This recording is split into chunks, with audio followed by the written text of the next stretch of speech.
On this short tutorial, I'm gonna show you how to fix Instagram sign up. So all what you have to do, guys, is very simple. Just open the settings on your Android phone, go to the apps, and then go to the apps manager. And now all what you have to do is very simple. Wait a few seconds until it take you to the Instagram or all those apps right here. Now search for Instagram and click on it. After you click on it, it will take you to this page. All what you have to do here is very simple.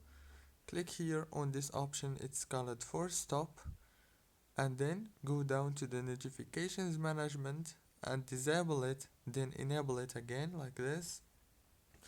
And now go to this storage right here, click on this clear data here, and then click on clear cache.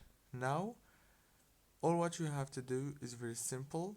Just restart your phone and reopen Instagram, and congratulations.